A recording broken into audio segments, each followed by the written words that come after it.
어, 남신교회 와서 설교를 이렇게 할 때마다 교회 전에보다 많이 부흥했네.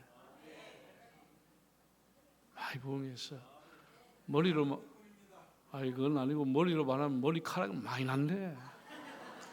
전에는 반쯤 대머리였는데 머리가 수하게 났네. 많이 났고 찬양이 또 힘이 있어.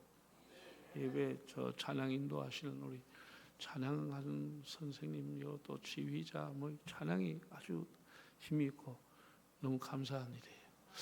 제가 주일마다 전국에 있는 교회를 초청받아 설교를 가요. 지난주에는 저 순천까지 가고 뭐 어디 서울도 가고 별 군데를 다 가는데 굉장히 죄송한 얘기지만 요즘 교회가 부흥하는 교회가 많지 않아요. 그래서 너무 가슴이 아파요. 마음이 아파요. 그런데 남신교회는 한 번씩 와 설교할 때마다 교인들이 머리카락이 많이 있어. 새까마졌어. 너무 감사한 일이에요. 또 제가 여주동행 선교회를 우리가 섬기고 있는데 매주 토요일 날 저희들이 4층 청년회실에서 우리 어제도 목사님들 사모님들 28분이 모여서 예배를 드렸어요. 매주 11시 토요일 날 드렸는데 우리 김강재 목사님 내외 또 우리 이세영 목사님 또 우리 백장로님을 비롯해서 우리 장로님들 또 식당의 부장 권사님하고 집사님 여러분들이 이렇게 격려하고 장소를 주고 마음껏 우리가 활용할 수 있게 돼서 너무너무 감사를 드려요. 너무너무 감사드려요. 우리가 부족하지만 매주 토요일 날 모여서 남신교회 위해 기도하고 또 우리가 예배를 드리고 그렇게 하고 있는데 너무 감사한 일이에요. 오늘은 교회에 대한 얘기를 여러분과 함께 좀 해보려고 합니다. 교회에 대한 얘기를. 뭐 너무 흔한 얘기 같기도 하고 또 어디 들으면은 좀 새로운 얘기 같기도 하고 그런 내용을 가지고 여러분에게 함께 하나님 주신 은혜를 나누려고 하는데 먼저 교회가 얼마나 중요하냐 이 얘기를 시작을 해보겠습니다. 여러분 우리 대한민국이 앞으로 어떻게 갈 것 같습니까? 자, 정부가 바뀌었습니다. 사람들이 불안해하는 사람들 꽤 많아요. 이 미국하고 이 관세 협상도 제대로 못 하는데 앞으로 이 관세 폭탄 맞으면 현대자동차 생산할 때마다 더 손해인데 수출할 때마다 지금 어찌 하려고 그러냐. 아직까지 회담조차도 못 했는데 이 어디로 갈 거냐. 이 대한민국의 미래가 트럼프에게 달렸느냐 시진핑에게 달렸느냐 김정일에게 달렸느냐 김정의구나 김정의에게 달렸느냐 이재명에게 달렸느냐. 사람들은 염려하고 있습니다. 염려하는 거예요. 불안해하는 사람도 꽤나 많아요. 확실한 것은 하나님의 손에 달려 있습니다. 하나님의 손에 달려 있습니다. 여러분 우리나라 역사를 한번 되짚어 보세요. 1392년에 이성계와 정도전에 의해서 세워졌던 이 조선조가 600년을 내려오다가 무너집니다. 스스로 무너지는 거예요. 물론 외부에 이제 강압이 있었습니다. 무너집니다. 우리가 600년 동안의 철학으로 종교로 국교로 믿고 있었던 성리학 유교가 무너졌습니다. 불교 1000년 이어왔던 것이 승유배불 정책이라고 해서 조선조에 그냥 사찰이 융성하지를 못했습니다. 그러다가 유교 600년이 조선이 폐망의 길로 가면서 유교도 결국은 무너집니다. 이 종교의 공백기에 찾아온 것이 기독교입니다. 1885년에 아벤젤러와 언더우드 선교사가 정식으로 미국에서부터 조선의 선교사로 파송을 받고 왔습니다. 우리 어제 우리 목사님 장로님들이 목사님 내가 그 더운 날 다부동 전적기념관에 가서 견학을 하고 해설사로부터 설명을 듣고 거기서 나라를 위한 기도를 하고 왔습니다. 일제 강점기가 끝나고 얼마 있지 않아서 아직도 나라가 채 일어서기도 전에 6.25가 터졌습니다. 국가의 폐망 직전까지 갔습니다.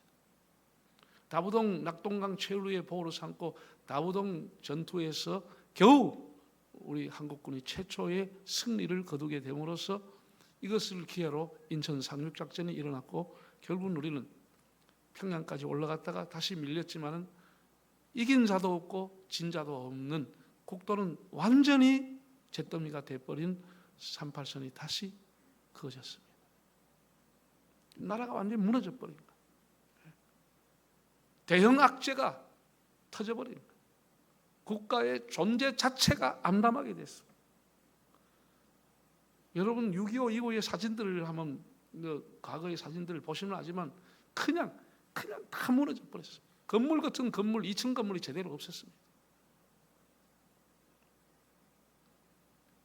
어떻게 우리나라가 이렇게 한강의 기적을 이루고 남북 분단이라는 이 대치 속에서 K문화, K푸드, K반도체 뭐 요즘 세계 가면 K 총 한 자로 만들지 못했던 우리나라가 K방산산업이라고 해서 전투기를 수출하고 있습니다. 탱크를 수출하고 있습니다. 여러분 전 세계 사람들이 와서 놀라는 것 중에 하나는 대한민국의 고속도로가 이렇게 휴게소가 깨끗한 것은 우리 집 안방보다 더 깨끗하다. 세계 사람들이 와서 그렇게 얘기해요. 미국의 사람도 놀래버릴 거예요. 일본 사람도 와서 한국 사람이 만들어 놓은 고속도로 휴게소가 이렇게 깨끗할 수 있냐? 휴게소 안 가봤는겨? 거기 가서 밥 먹어도 될 정도로 깨끗하게 해놨어요. 너무나 놀랍다는 거예요. 한국 사람이 만든 신도시 만들면 5년 10년 안에 도시 하나를 만들고 20만 30만이 살 수 있도록 기반시설을 갖춰가지고 빌딩을 세워버려요. 백화점 와보고 다 럭셔리한 거 놀래버리는 거예요. 어떻게 이렇게 물건 쇼핑하기 좋게 만들어놨나. 제가 우크라이나 전쟁 나가 아직도 하고 있는데 한 30억 가까이 모금을 해서 도와줬어요. 지금도 도와주고 있어요. 우크라이나에서의 내심, 물론 미국이 와서 많이 도와주니까 미국의 건설업자가 와서 나라를 재생하고 새롭게 하기를 원하지만 사실 그 사람들을 그 고위층을 만나보면은 한국의 신도시를 만든 업자들이 와서 나라를 신도시를 만들어줬으면 좋겠다. 그런 생각을 갖고 있는 거예요. 그만큼 우리나라가 대단한 거예요. 대단한 거예요. 뭐 농촌이라고 해서 다를 게 없어요. 여러분 시골에 가도 아파트 있고 그냥 다 서울의 축소형이라 이렇게 보면 됩니다. 물론 이제 그만큼 경제 활동은 남한은 노인들이 사니까 못 할 수 있지만 사람이 살아가는 라이프 스타일은 서울이나 대구나 뭐 시골이나 별 차이 없어요. 서울이 축소됐다. 그래 보면 됩니다. 여러분 1살, 2살짜리 얼라들 성인이 가지고 있는 오장육부 그대로 가지고 있습니다. 그래서 작다는 것뿐이지. 시골이라고 하는 것이 경제 규모가 작고 도시 규모가 인구가 작다는 것뿐이지 서울에 가지고 있는 건 다 갖고 있어요. 다 갖고 있어요. 그만큼 우리가 대단하게 됐습니다.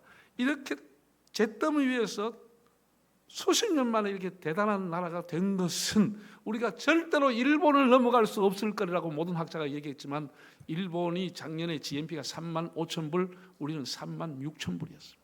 일본을 넘었습니다. 어떻게 가능하냐? 중요한 것은 이 대한민국의 번영과 발전 속에 기독교와 교회가 있다는 사실입니다. 놀라운 일이. 일찍이 빌리 글레이엄 목사가 한국에 와서 그런 말을 했습니다. 나는 일본에 가서 새벽에 깨를 때는 자동차 소리와 공장의 기계 돌아가는 소리에 잠이 깼다. 캐나다에 가서 새벽에 잠이 깬 것은 아름다운 새 소리 때문에 잠이 깼다. 한국에 와서 새벽에 잠이 깨는 것은 새벽마다 교회에 종치는 기도 소리에 잠이 깼다고 그랬어요. 그만큼 우리는 새벽부터 일어나 하나님 앞에 기도하면서 열심히 살았어. 곳곳에 기독교인들의 이 근면함과 이 열심과 성실 이런 것이 한국 사회를 일으켰다 저는 생각합니다. 보세요. 일본은요, 온 세계가 우러러봅니다. 일본은 1800년 초에 메이지 유신, 명치 유신이 일어났습니다. 그래서 에도 막부 시대를 청산하고 모든 문물, 특별히 영국으로부터, 독일로부터, 미국으로부터, 프랑스로부터, 모든 선진 유럽으로부터 모든 제도와 그런 것을 가지고 와서 미국에 접목을 했어요. 미국의 전통적인 것 다 버렸습니다. 특별히 영국 걸 가져와서 법을 만들고 다 이렇게 해서 영국처럼 일본에 가서 운전하면 헷갈립니다. 운전대가 왼쪽에 있지 않고 영국처럼 오른쪽에 있어요. 그리고 저 차 들어박으려고 하면 아니라 오른쪽으로 가게끔 오른쪽에 아예 운전하도록 다 해놨어요. 전부 영국 보고 했어요. 그리고 일본 사람들은 지금도 곳곳에 예배당이 있어요. 그 예배당은 사람이 모여서 예배하는 예배당은 아주 드물고 결혼식 하기 위해서 결혼식장에서 교회처럼 꾸며놨어요.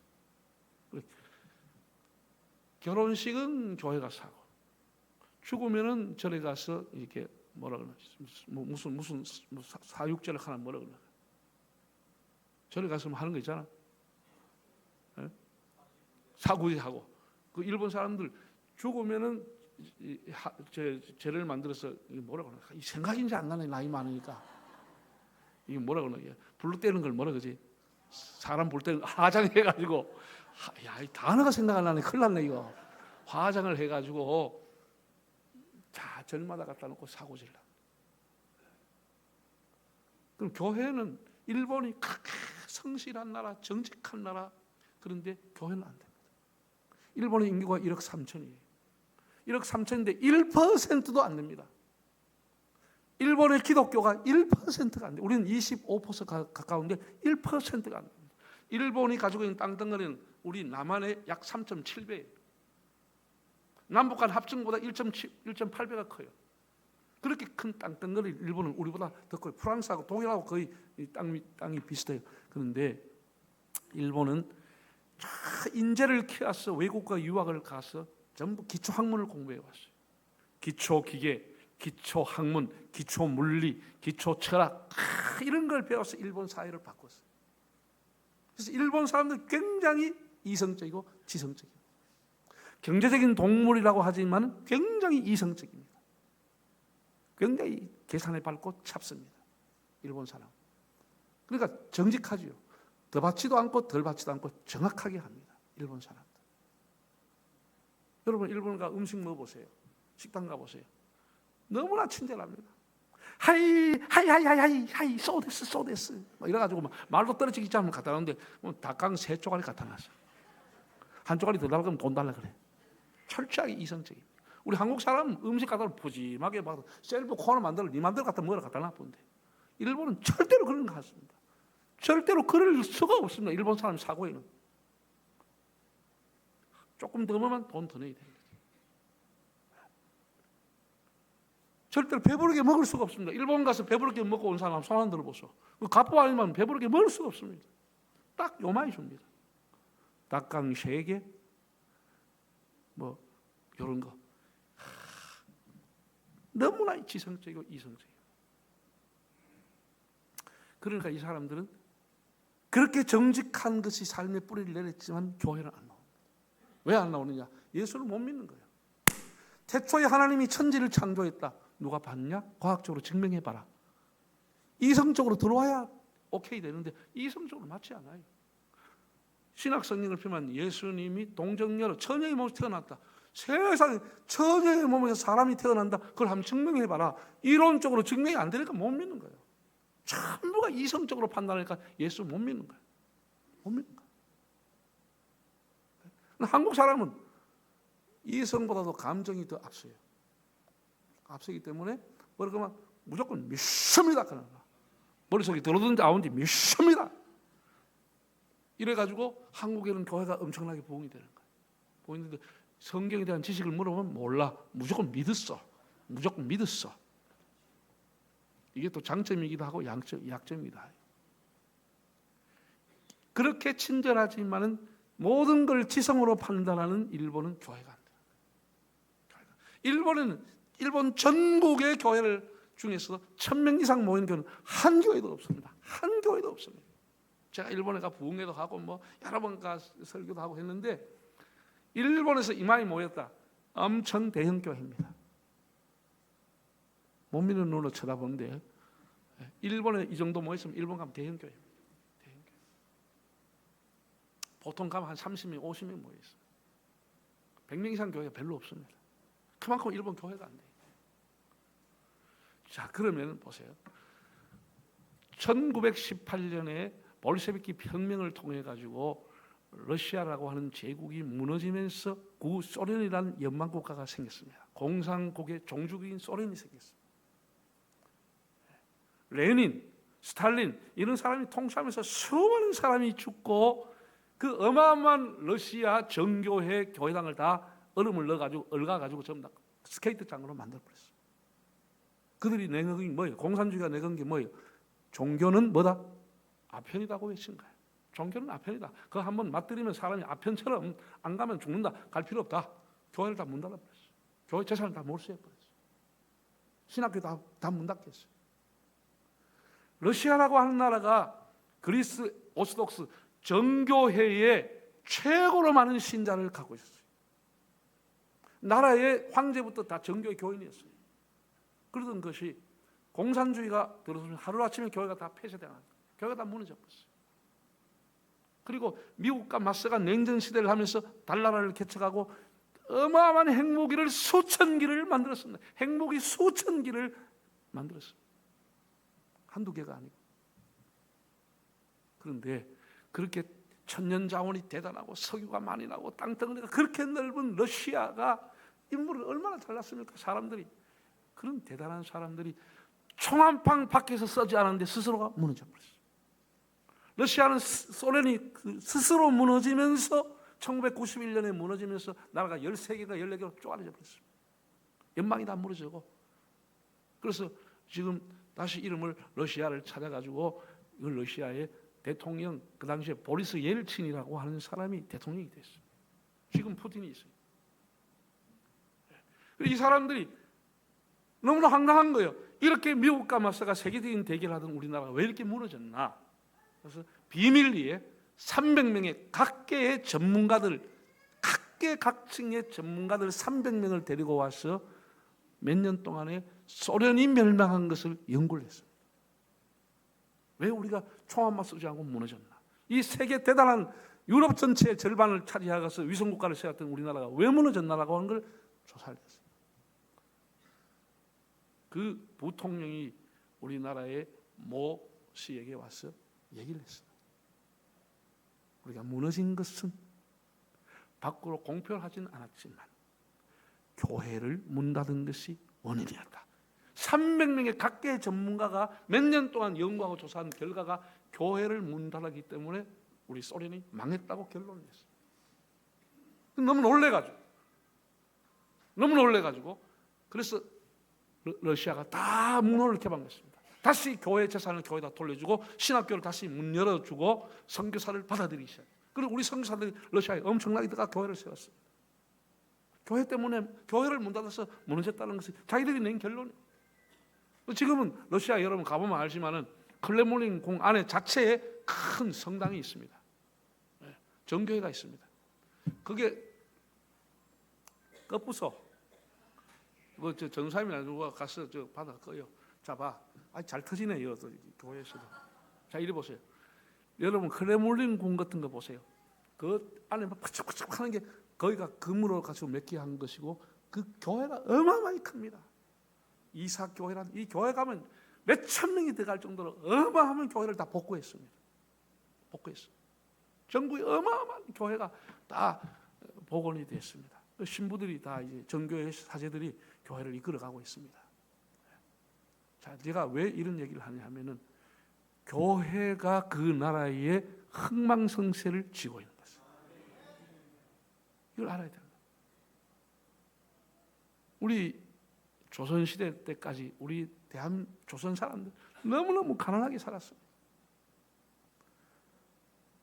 100년, 200년이 지나도 나라가 바뀌지 않고 그대로 10%도 안 되는 왕족과 4대부만을 위해서 90%가 노예처럼 살았습니다. 헐벗고 살았습니다. 굶어 죽은 사람 많았습니다. 전염병자 많았습니다. 90%가 다 노예처럼 살았습니다. 10%의 4대부를 위해서. 100년, 300년 가도 바뀌지 않았습니다. 그 사람들이 다 집권하고 있었어요. 그러나 언제 변화가 왔느냐? 선교사가 들어오고 교회가 세워지면서 조선사회가 변동이 파동이 일어나기 시작했어요. 인재가 교회가 모이면서 3.1 애국운동을 시작했고 그 사람들이 추측이 돼서 상해에 가서 임시정부를 만들면서 새로운 독립운동을 하는 중심이 교회가 된 것이에요. 교회가 나라의 흥망성쇠를 갖고 있는 거예요. 자, 그러면 이제 오늘 이제 한번 본문을 다시 한번 우리 읽어 보겠습니다. 자, 이 디모데 전서, 후서, 디도서 가는 걸 목회서신이나 목회자의 지침이다. 준 건데, 모두 우리 다 이제 지침이지만 특별히 목회자가 기억해야 될 내용인데 오늘 읽었던 14절, 15절에는 아주 중요한 목회서신을 쓴 동기가 나와 있어요. 동기. 자, 읽어보겠습니다. 시작. 내가 속히 네게 가기를 바라나 이것을. 자, 이거 보세요. 이것 앞에 봐. 이것을 네게 쓰는 것은 이게 목적인가요? 이 디모데 전서를 쓰는 목적, 동기가 뭐냐? 얘가 이것을 나한테 편지로 쓰는 이유, 이 저술 동기, 집필 동기가 뭐냐? 영화를 만들면 왜 영화를 만드는가? 목적이 있을 거 아니에요? 책을 쓰는 사람이 책의 내용보다 더 중요한 것은 왜 이 책을 쓰게 되느냐, 그 동기. 내가 이 책을, 이 편지를 네게 쓰는 까닭, 이 동기가, 이 이유가 뭐냐, 목적이 뭐 때문에 쓰느냐. 그 다음 15절 두 가지가 나와요. 하나는 하나님의 집에서 어떻게 행해야 할지 가르쳐 주는 것하고, 두 번째, 이 집은 어떤 집이냐, 살아계신 하나님의 집이요 진리의 전당이다. 이걸 가르쳐 주기 위함이다. 자, 이제 사면 됐어요. 바울이 디모데라고 하는 믿음의 아들에게 목회 서신을 써보내는데 이거를 서신을 쓰는 목적, 저술하는 동기가 뭐냐, 밝히기를 두 가지였습니다. 15절에 하나는 하나님의 집에서 네가 어떻게 행해야 되느냐, 우리 성도들이 하나님의 집에서 어떻게 행해야 되느냐, 이를 가르쳐 주기 위한 것이고, 또 한 가지는 하나님의 집이란 도대체 뭐냐, 진리의 전당, 진리의 기둥과 살아계신 하나님의 집이요 진리의 기둥과 터다. 이것을 가르쳐주기 위해서 목회서신을 쓴다라고 얘기했습니다. 그럼 뒤에서부터 얘기하겠습니다. 하나님의 집, 헬라어로 데우스 오이코스, 하나님의 집. 그 집은 가족을 얘기합니다. 가족. 여러분, 교회를 바울은 가족으로 얘기했습니다. 바울의 서신을 보면 하나님의 권속들에게 문안한다. 권속이라고 하는 것은 친척, 가족을 얘기하는 거예요. 교회에 있는 멤버들이 다 하나님의 가족이라는 거예요. 하나님의 패밀리라고 하는 그런 의미로 우리가 받아들이는 거예요. 여러분, 집이라고 하는 것, 가족이라고 하는 게 높낮이가 있어요? 높은 사람이 있냐고? 아버지가 사회에서 아무리 대단한 활동을 해도 집에 오면 아파하고 남편이지, 집에 와서 높은 짓 행세를 할 수도 없고 그런 대우를 못 받아요. 그거 해서도 안 되고. 집이라고 하는 것은 높고 낮음이 없고 가족인 것이에요. 교회라고 하는 것은 목사니 장로니 집사니 권사니 하는 것은 자기의 역할을 하기 위해서 직분을 받은 것이지 높고 낮음이 아니에요. 높고 낮음이 아니에요. 다 우리는 하나님의 뭐라고요? 가족인 것이에요. 가족이. 할렐루야. 하나님의 가족이라. 가족이라. 하나님을 가장으로 모시는 가족이라.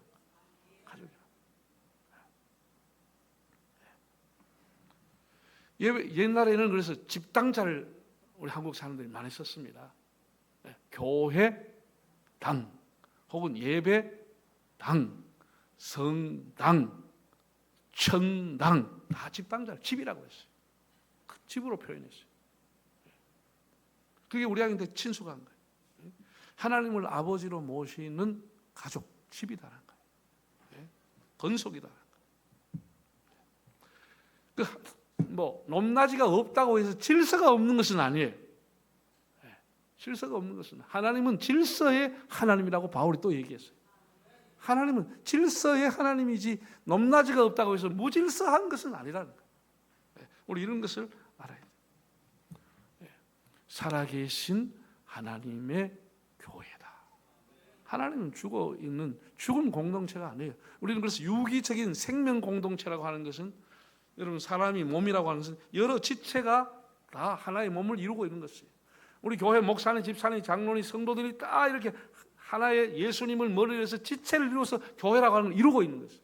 그래서 유기체, 다 생명의 공동체 이렇게 말하는 거예요. 그리고 이 집은 하나님의 집, 하나님의 교회, 이것은 소유격이 하나님이 이 집의 주관자라는 거예요.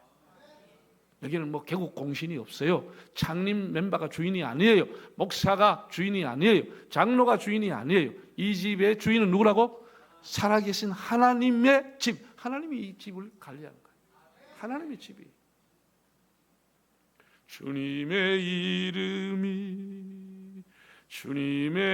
이름만이, 오직 주의 이름만 이곳에 있습니다. 주님의 이름만이 있는 곳이지 어떤 사람의 개인의 집이 아니에요. 개인이 주인이 될 수가 없는 거예요. 내가 아무리 많은 헌금을 해서 이 예배당을 설립하는데 크나큰 공이 있다고 해서 그 사람 주인이 되면 안 되는 거예요. 예수 그리스도를 주로 고백하는 한 사람 한 사람의 교회이고, 우리 한 사람 한 사람의 교회이고 하나님의 교회인 것을, 이걸 바울이 우리에게 가르쳐 주는 것을, 살아계신 하나님의 교회다. 그리고 이 집은 진리의 기둥과 터라고 있습니다. 진리의 기둥. 여러분, 이 진리라고 하는, 우리가 예배를 드리는 것도 신령과 진정으로, 그 말은 영과 진리로 하나님 앞에 예배하는 거예요. 성령과 진리의 말씀으로 예배하는 것이 예배라고 하는 거예요. 여러분, 진리라고 하는 걸 생각합시다. 우리가 일반적으로 우리가 이제 사회에서 학교 교육의 목표가 뭐냐 하면은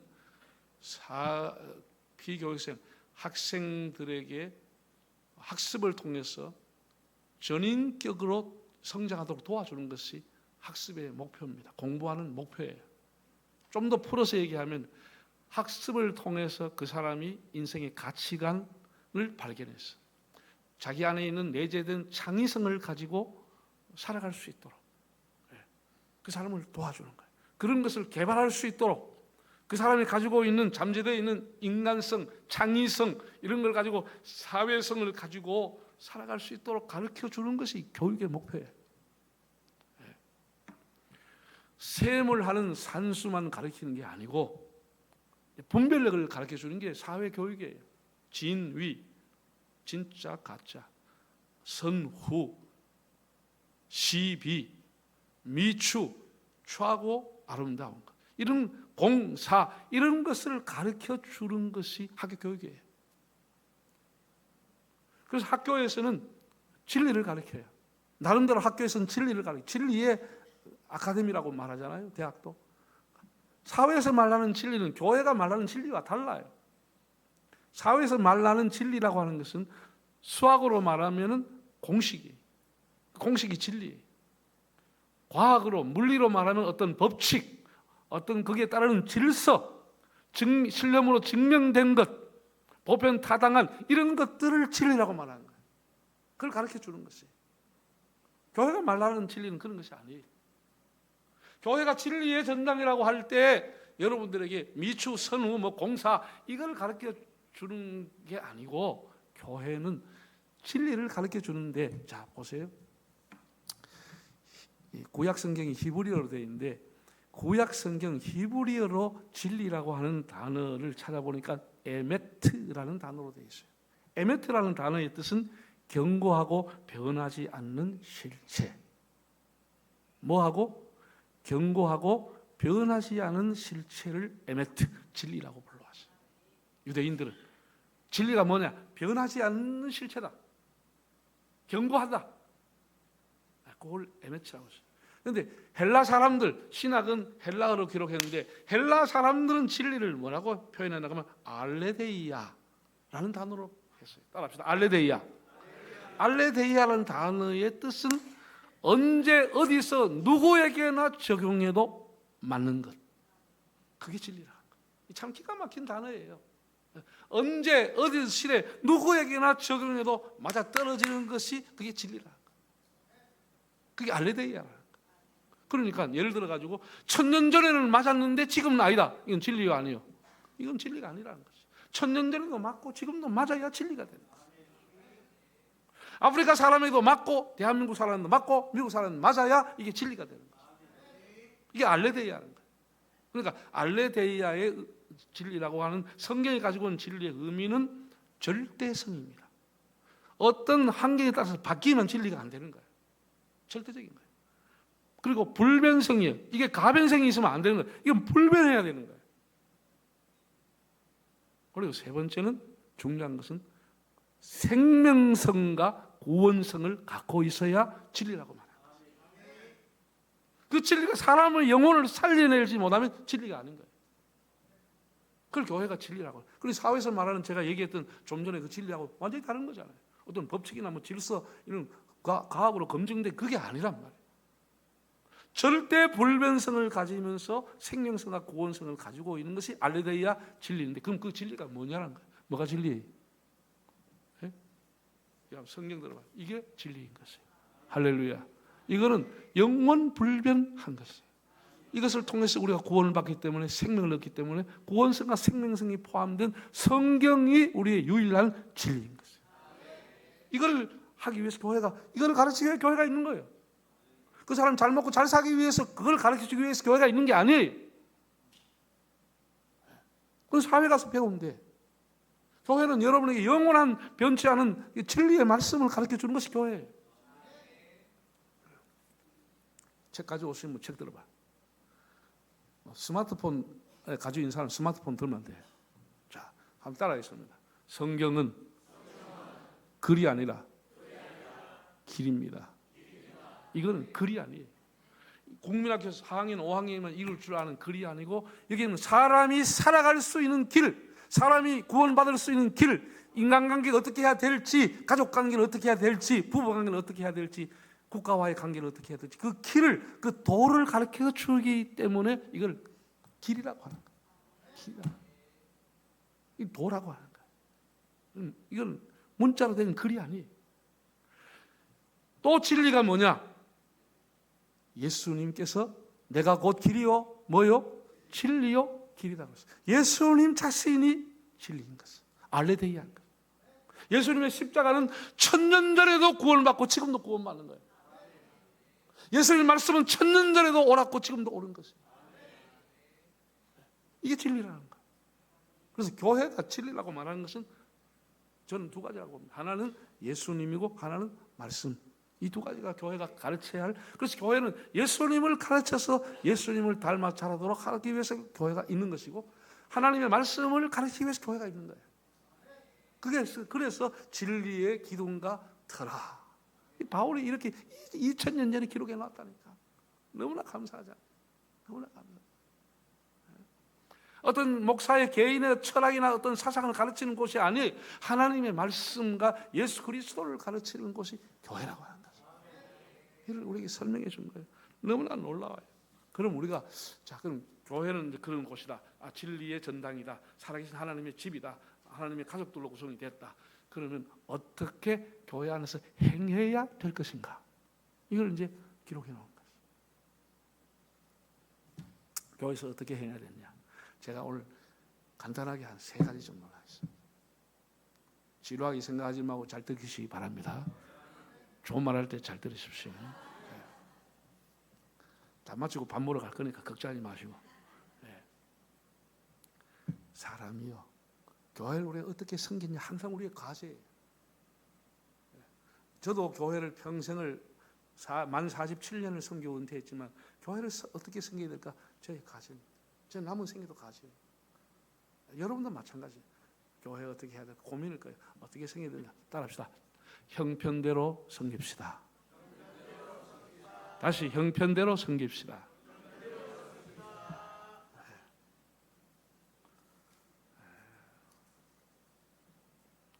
로마서 16장을 보게 되면은 우리에게 주신 은혜대로 믿음의 분량대로 섬기라. 은혜대로 믿음의 분량대로, 그 말을 제가 쉽게 표현하면 형편대로 섬기자, 그 얘기입니다. 여러분들이 뭐 이제 텔레비전 같은 거 보면은 뭐 서울에 65세 은퇴한 노인들이 살아가려고 하면 한 사람이 약 200만 원, 두 사람 부부가 살면 350만 원 정도 돼야 살아갈 수 있다. 그런 뉴스가 뭐 신문 여러 번 나왔습니다. 자, 그러면 65세 직장에서 은퇴하고 살아가는 사람 중에 매월 350만 원 받을 수 있는 사람이 얼마나 있을까요? 우리는 그런 뉴스를 볼 때마다 기가 폭 죽고, 아이고 나 참 가난한 노인이구나, 이런 생각하고 나날이 살아가는 게 불행하게 되는 거예요. 우리가 그런 말에 주눅이 들 필요가 없어요. 그것은 40대 서울에 살아가는 기자가 보는 시각이에요. 그게 연연할 필요가 없어요. 은퇴한 사람이 어떻게 살면 돼요? 형편대로 살면 되는 거예요. 형편이 좀 나으면 다른 사람 식사도 대접하고, 형편이 안 되면 좀 반찬 줄이고 좀 전략하면서 살아가고, 형편대로 살면 다 행복하게 살 수 있어요. 형편대로. 형편을 지나치게 하려고 하니까 옛날에 그 말이 있어. 뱁새가 황새 따라가면 가래이 째진다고 그랬어요. 그 말 들어보셨죠? 네. 제 형편대로 살아가면 되는 거예요. 형편대로 살아가면. 여러분 교회를 섬길 때 너무 교회 많은 시간을 투자해서 교회 섬기는 거 주님도 기뻐하지 않으세요? 여러분 가정생활 해야 될 거 아니에요. 직장생활, 사업해야 될 거 아니에요. 여러분 주어진 시간 형편대로 교회를 섬겼어요. 우리 물질도 형편대로 생겼어요. 그래, 형편대로 하라고 하는 것을 오해해가지고 적당하게 하라, 그 얘기는 아니에요. 적당하게 하라는 얘기는 아니에요. 자, 우리가 헌금에 대해서 얘기하고 있어요. 헌금이라고 하는 게 하나님이 기준을 딱 줬어요. 헌금의 기준은 뭐예요? 11조라는 기준이 딱 있어요. 그 11조는 어떤 사람은 수입에 의해서 10만 원을 내면 될 사람이 있고, 어떤 사람은 100만 원을 내야 될 사람이 있어요. 형편이 다르기 때문에, 수입이 다르기 때문에 형편대로 하면 되는 거예요. 형편대로 하면 돼요. 자, 우리가 구약시대에 제사를 지냈어요. 5대 제사가 있어요. 구약에서 하나님 앞에 어떤 사람이라도 대제사장일지라도 제사 없이 하나님 앞에 갈 수는 없어요. 모두가 다 죄인이기 때문에. 대제사장이라도 양을 잡고 피를 흘려야만 그 양의 피를 가지고 하나님 성전의 지성소에 가 예배할 수 있어요. 어떤 사람 하나님 앞에 제사 없이 제사를 드릴 수가 없었어요. 제물이 없이는. 그래서 하나님께서 천편일률적으로 내 앞에 나오는 사람은 황소 한 마리를 가지고 와서 제사를 드려라. 항소를 잡아 제사를 드리라. 하나님은 그렇게 말하지 않았어요. 항소를 드릴 수 있는 힘이 있는 사람은 항소를 제물로 드리는 거예요. 양을 잡을 힘이 있는 사람은 양을 잡아 제물로 드렸습니다. 그것도 안 되는 사람은 비둘기를 잡아서 피를 흘려 제사를 드리라고 했어요. 그것도 안 되는 사람은 밀가루에 전을 붙여서 그 떡을 갖다 놓고 제사를 지내라고 했어요. 그 말의 의미가 뭐예요? 형편대로 하나님 앞에 나오라는 거예요. 형편대로 하나님 앞에. 그걸 아셔야 됩니다. 교회를 어떻게 행해야 되나, 어떻게 생겨야 되나. 첫째, 어떻게? 형편대로 생깁시다. 두 번째, 따라합시다. 은사 따라 섬깁시다. 하나님 앞에 받은 은사가 있어. 이건 베드로전서 4장에 보고 받은 은사로 선한 청지기같이 봉사하라고 했어요. 그러니까 자기가 노래를 잘한다라고 생각하는 사람은 어디 가면 되겠어? 찬양대 가면 돼. 악기를 다루는 사람은 반주를 하든지, 요즘 그 젊은이 같은 경우는 이렇게 뭐 미디어 이런 게 막 잘 돌아가요. 그런 사람은 저 방송실에 봉사하면 되는 거예요. 자기 은사를 따라서 음악에 재능이 있는 사람, 가르치는 재능이 있는 사람, 교회학교 교사로 간다든지, 구역장으로 간다든지, 예? 기도 은사 받았고 방언의 은사 받은 사람 와서 기도로서 교회를 섬긴다든지, 자기 받은 은사가 있어요. 그럼 전도는 누가 할 거냐? 전도도 은사 받은 사람이 있어요. 제가 보기에는 전도는 대충 얼굴이 나름대로 반반하다고 생각하고, 얼굴이 조금 받쳐줘야 전도가 돼. 그럼 두 번째는 말도 소리 있게 잘해야 돼. 이 두 가지가 있는 사람은 전도 은사 받았다 생각하면 되는 거예요. 첫째는 뭐 한 사람? 얼굴이 그래서 제법 좀 반반하다 그런 생각하고, 두 번째는 말을 좀 잘해야 돼. 말도 못하는 사람이 전도 안 됩니다. 요 두 가지가 있다 그런 사람은 내가 전도하면 되겠구나. 은사 받은 사람 틀림없어요. 좋은 인상을 가지고. 그리고 우리가 받은 은사를 쓰는, 하나님은 없는 걸 가지고 짜내가지고 하라는 거 아니에요. 너 받은 은사를 가지고 하나님을 섬기라고 한 거예요. 받은 은사를 가지고 교회를 섬기라고. 그 다음에 여기에 비슷한 얘기지만 따라합시다. 직분 따라 섬기자. 하나님 교회에 직분을 줬어요. 목사니, 장로니, 권사니, 집사니, 직분을 우리가 다 받았어요. 그 직분을 받은 사람은 좀 더 힘을 써야 되겠지. 다른 사람보다 좀 더 책임감을 가져야 되겠지. 그래서 그 직분을 감당해야 될 거 아니에요? 그렇게 우리 교회를 섬기는 거예요. 세 번째, 첫째는 형편 따라, 두 번째는 뭐 따라? 은사 따라, 세 번째 따라합시다. 양심 따라 섬기자.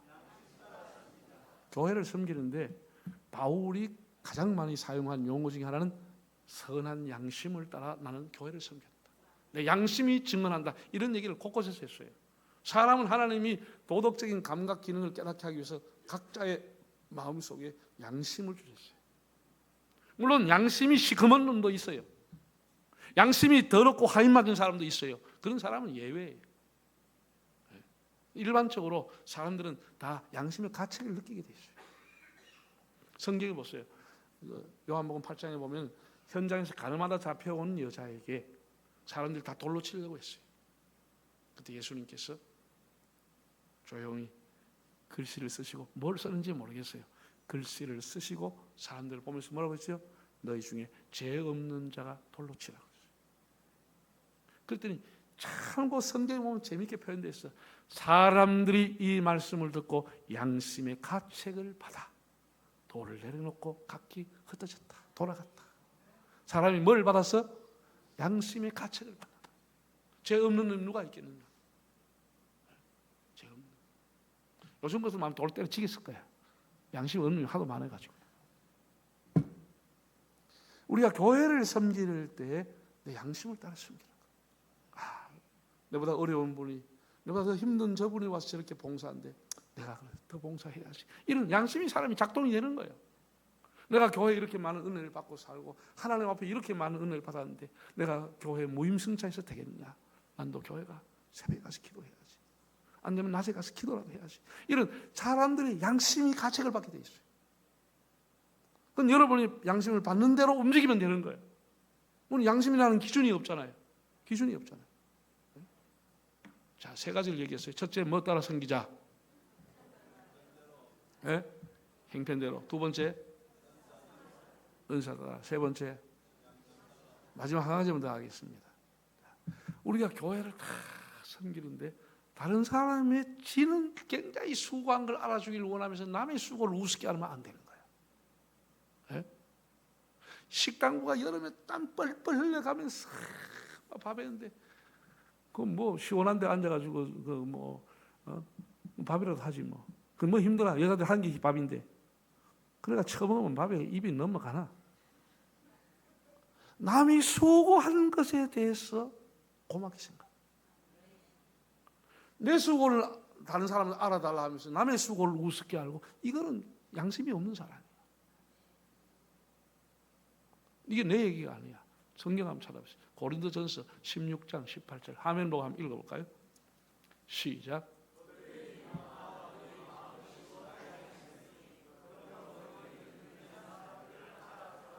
자, 스데바나라고 하는 사람에 대한 얘기를 하면서 바울이 칭찬한 얘기예요. 스데바나라고 하는 사람은 하나님을 섬기기로 작정한 사람인데 이런 사람은 내 마음을 시원하게 했으니 그 사람의 수고를 알아주라. 그 사람의 수고를 알아주라. 수고를 알아주라 한 거예요. 여러분, 남이 수고한 걸 알아줘야 돼요. 이게 공동체가 살아있는 거예요. 다른 사람이 잘하면 박수치고, 야, 참 너무 감사하다. 너무 땡큐. 수고했습니다. 당신이 수고하니까 내가 이렇게 앉아서 받아 밥을 먹습니다. 이런 마음을 가지고 남의 수고를 격려해주고 그들을 축복하면서 살아가는 것이 교회 공동체인 거예요. 여러분 잘 들으세요? 하나님을 섬기로 작정한 사람 중에 대표적인 사람이 목사예요. 그렇죠? 목사는 아마 20살 초반부터 하나님을 섬기기로 작정을 해버렸어요. 물론 부모가 서원해서 어릴 때부터 자란 사람도 있지만 보통 한 20대 초중반 되면 하나님 섬기로 작정을 하고 세상 직업을 다 버리고 신학교를 갔어요. 오로지 교회만 섬기는 거예요. 오로지. 어떤 사람은 그래요. 목사도 직업으로 생각하는데 직업으로 생각하면 새벽부터 뭐 하려고 일하느냐. 하루 8시간 일하면 되는데 한 9시에 출근해가지고 오후 5시에 퇴근하면 충분하다고. 교회 일이 그렇게 되느냐고. 그렇게 됐냐고. 밤에도 새벽에도 전화 오면 병원으로 달려가야 되고 장례식장으로 달려가야 되고. 그게 목사의 삶이에요. 직장 사람 직장 퇴근하면 그만에 전화 안 받아요. 요즘은 전화 안 받는데 너 퇴근했는데 왜 전화하느냐. 안 받아버려요. 안 받아도 그 사람 나무낼 수가 없어. 자기 시간이 다 끝났으니까. 그런데 교회에서 그렇게 할 수 있어요? 그렇게 할 수 없는 거예요. 네. 저도 고3처럼 새벽마다 일나가지고 새벽 기도했어요. 지금 은퇴한 지 2년 다 됐는데도 새벽에 또 일나네. 자고 싶어도 일나요. 스카이라는 게 무서운 거예요. 나이가 들어봐요. 알람을 맞춰놓고 미리 일어나서 알람 소리 울리도록 기다리고 있습니다. 그게 내 삶이야. 알람 맞추기는 맞춰놨는데 먼저 일나가지고 여러분 울 때까지 기다리고 앉아있어. 새벽부터 일어났어. 그리고 이게 남 앞에 선다는 이게 여기 서서 설교 한번 해보소. 기가 막히는 거예요. 기가 막히는. 제 하고 싶은 대로 떠드는 게 아니고 이 성경을 가지고 와서 한 주간 내내도록 기도하고 준비해가 와 주석을 보고 뭘 보고 해가지고 와서 설교하는데 잘 들으면 얼마나 절반은 또 이래 숙인 사람은 그래도 그래도 아유 저 사람 아멘 하는 말 있다 이런 생각이 드는데 어떤 건 뒤로 찾기는 No 아닙니다. 그래서 막 어떤 사람은 폐수가 나왔대요. 나는 제가 은퇴를 하게 된 가장 중요한 것은 나이도 나이지만 설교가 힘들어 그만뒀어요. 정말 매주일 설교하는 이게 보통 일이 아니야. 이게 대상은 똑같아요. 요새 장수시대 안 돌아가셔. 꼭 그 자리에 지자리에 앉아 있어. 다른 자리도 아니야. 2층 한 사람, 2층, 3층 한 건 3층, 1층 요 한 사람, 요 한 사람. 꼭 다른 사람 앉아서 옆에 바라보고 서 있어. 그건 내 자리야 이거지. 그래가지고 그 사람 밀어내고 거기 딱 자기 자리라고 앉아. 새벽부터 지 자리 정해져 있어요. 묘하게 거기 가야 기도빨이 받는 모양이야. 그래서 보면은 오늘 누가 아웃거나 자리 보면 알아. 그죠? 왜? 지 자리에 다 앉으니까. 희한해 교인들은. 근데 나는 고등학교 선생도 해봤지만은 선생이라 하는 건 대학교 교사라 그래도 2년 3년 전에 학생이 다 바뀌어요. 신입생이 와요. 옛날에 했던 노동 짜랗게 놀아 빠진 것 같다고 가르쳐도 돼. 근데 이거는 매주 똑같은 대사에 오네. 이게 여사 일이냐고. 요즘은 또 시대가 검색 시대야. 목사가 설교하면 청년들은 앉아가지고 검색해봐. 오늘 우리 목사는 어디가 뺏겼나 찾아봅니다. AI한테 물어보고 뭐 어디 찾아가지고 제목이 똑같네 내용이 같나 이따시라고 한다. 이런 시대에 은혜를 안 받아요. 앉아가지고 다 말 좀 잘했나 보자. 뭐 어디 준비 좀 했나 보자. 이런 사람을 심판하려고 앉아 있어. 은혜 받으려고 앉아 있는 게 시대가 아니야. 굉장히 힘들어요. 제가 또 교단 일 했더니 총회 섬기고 한국교회 섬긴다고 서울에 출장 갔다가 한 2, 3일 서울에서 일 보고 내려오면 목요일 내려오면 우리 부목사가 왔어요. 목사님 이번 주일 주보가 나가야 되는데 목사님 오늘 설교 본문하고 주시면 좋겠습니다. 야 벌써 목요일이냐? 예 오늘 목요일입니다. 그래 오늘 오후에 줄게만. 한 주일이 왜 이리 빨리 다가온지 몰라. 주일 오후 수요일 날 새벽은 우리 부목사님들이 10명 이상에 맡겨가지고 그 사람들이 한다 하지만은 주일 낮에는 내가 남한테 맡길 수가 없잖아. 이거 내가 설 수밖에 없잖아. 웬 주일이 이렇게 내가 교회에다 얘기했습니다. 여러분 웬 주일이 이렇게 빨리 다가옵니까? 월급 주는 날은 너무 늦게 오고 설교를 왜 이렇게 빨리 다가오는지 모르겠다. 월급 좀 빨리 달라고. 미국은 주급을 준다는데 여러분 왜 주급을 안 주려고 월급을 주냐고 내가 우리 교회에서 농담을 했다니까. 토라스는 주일이야. 토라스가 어디 가지를 뭐해. 가면 반드시 목요일 늦어도 저녁에는 와야 주일을 준비해야 설교할 수 있어요. 설교가 턱 암자면 설교 나와요? 저는 최소한 10시간 이상 설교 준비하고 토요일 날 저는 새벽 기도 안 갑니다. 설교 준비 때문에. 하루 종일 설교 준비하고. 그래서 설교를 했어요. 목사 삶이 그런 거야. 새벽에도 밤에든 새벽에 전화 오는 게 좋은 전화가 있습니까? 밤 12시 넘어오는 전화가 좋은 전화가 있습니까? 다 그래도 달려가야 돼. 어떤 거는 부부싸움을 저하고 내보고 말해달라고 12시 전화가 와요. 가보면 남자 술태가 눈티 방티도 이마에 터져가지고 내가 너무너무 화가 나는 거예요. 얼마나 집사람을 두고 팬지 눈이 막 이마에 티 나왔어. 눈알이 기 나올라 그래. 얼마나 패버렸어. 잠깐만. 내가 그 예수 안 믿는 남편 개인 택시하는 저 패버렸어요. 사정없이. 야 너무 니 죽어라 이 새끼야. 지도 술 취해놓으니까 뭐날 놓은지도 모르더라고. 베라벨 거를 다 겪는 거야. 교인들 아이들 또 취직도 하나 시켜보려고 추천서도 쓰고 높은 사람한테 가 부탁도 해보고.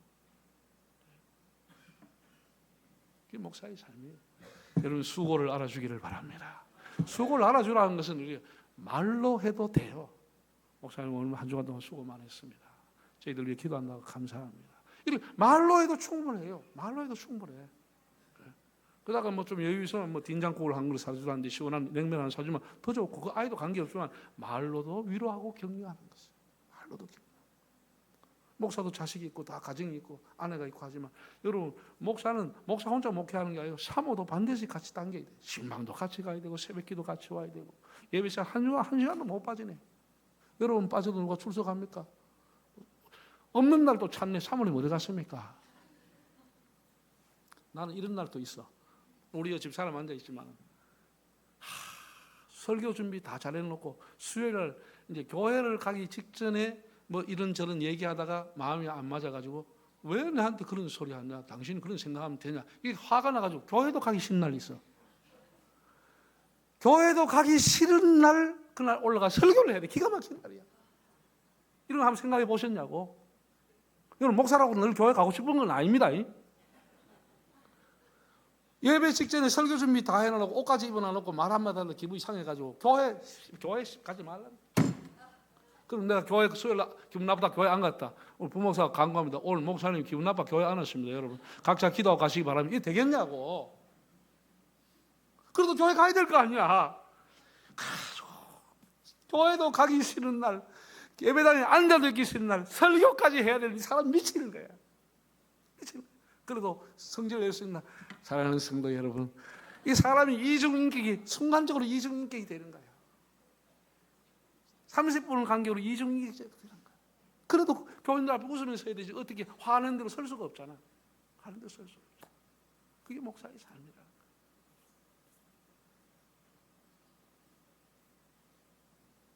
네, 나이가 들면 깜박깜박해요. 이제 마무리할게요. 오늘 목사님이 나이가 이제 은퇴를 얼마 안 놔뒀는데 사모님하고 교회 1시간 거리 떨어진 집사님이 신방을 와달라고 해서 신방을 갔어.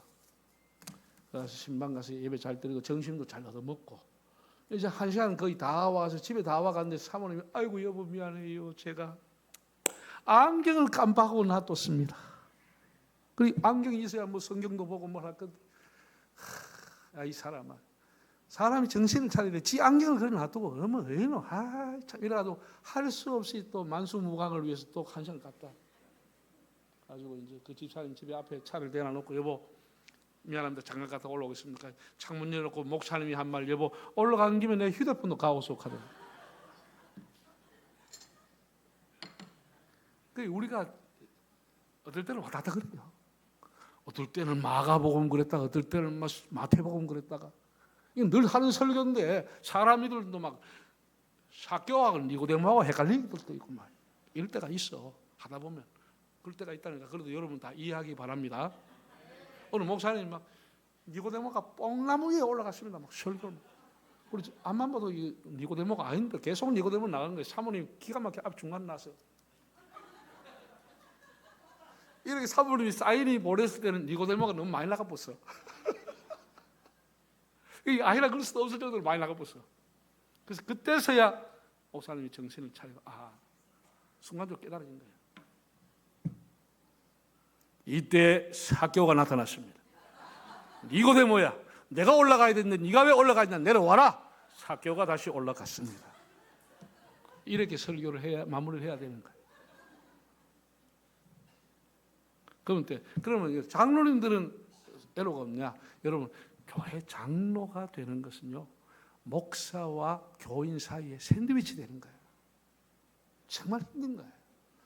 장로님, 이거 목사님한테 얘기하소. 목사님한테 얘기 잘못했다는 또 목사님 마음 상할까 봐 하지도 못하고 눈치를 보고 기회를 찾고 있는데 말을 못하고 또 한 달 지나면 그 집사 또 만났다고 얘기했는겨. 기다려봐라. 이런 목사와 장로 사이의 샌드위치가 정말 그 얼마나 괴롭습니까? 그걸 직접 얘기하자고 이 목사님 마음 상하고, 아날라카이 교인들의 또 뜻을 또 대변도 해야 되고, 우리 잘못하면 목사하고 평생 싸움하게 생겼고, 이게 장로의 삶이라는 거예요. 여러분, 장로님들에서 기도 많이 하고 장로의 수고를 알아주시기 바랍니다. 우리 장로님 수고 많습니다. 장로님 얼마나 수고 많습니까? 제가 시원한 냉면 한 그릇 대접하겠습니다. 이렇게 하면 얼마나 좋아. 앞뒤 옆 사람하고 인사하겠습니다. 금년이 가기 전에 밥 한 그릇 사겠습니다. 시작.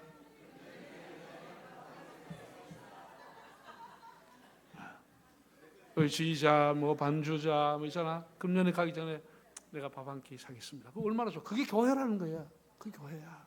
교회 공동체는 서로의 수고를 알아주는 거지. 권사님들, 집사님들, 여러분, 교회 권사님들, 집사님들 뻑하면 권사 나오라. 뻑하면 집사 나오는데 뭐 월급 줬나? 뭐 줬나? 이 고급 인력들 오라 그래가지고 맨날 식당에 가 봉사하고 청소하고 말이야 하는 그 사람의 수고를 교회가 알아줘야 돼. 저분이 얼마나 많은 수고를 하시냐, 저분이 얼마나 많은 고생을 하시냐, 그런 거 아니에요? 교회 안에 진짜 보훈부를 세워야 돼요. 교회 안에 보훈처를 세워가지고 교회 그동안 수고했던 남아는 연세 많은 어른들 좀 대접하라고. 교회가 그런 부서 없나? 오케이. 교회 보세요. 잘 들으세요. 이제 마지막 얘기가 마칠게요. 교회 안에 연세 많은 분들이 교회도 못 나오실 정도로 몸이 안 좋으면은 그 구역에 있는 사람들이 가서 돌아가면서 좀 모시고 와서 예배도 드리고, 그 사람이 교회 얼마나 오고 싶겠어. 얼마나 오고 싶겠어. 병원에 가고 싶은데 나를 태워줄 사람이 있고, 자식들은 미국에 있고, 자식들은 다 서울 있고 사는데 병원에 가서 한번 치료 안 받고 싶어도 나를 태워줄 사람이 없다고 하면 교회 집사님, 권사님들이, 장로님들 알아가 그분 병원에 한번 모시고 가고, 이러면 이게 교회가 아니요? 그 사람 젊을 때 힘다해 교회를 섬겼는데 나이 많으니까 네 알아서 해라. 이거는 교회가 아니라고 나는 생각합니다. 그건 교회가 아니에요. 그렇게 하면 안 돼. 남의 수고를 알아주는 교회 되기를 바랍니다. 자, 마지막 결론 화면 한번 띄워봐요.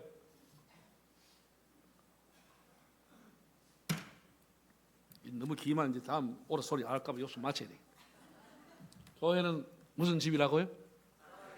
살아계신 하나님의 집. 하나님 살아계세요.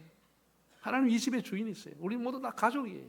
생명의 공동체. 두 번째, 예수 그리스도의 진리와 하나님의 말씀을 배우고 우리 삶에 실천하는 그런 곳이 교회라고 합니다. 세 번째, 이 교회를 행할 때 어떻게 섬겨야 되느냐? 첫째, 어떻게? 행변 따라 섬기자. 두 번째, 은사 따라 섬기자. 세 번째, 양심 따라 섬기자. 네 번째, 이거 다 피나 놓고 이제 목사님 기도 인도하시겠습니다.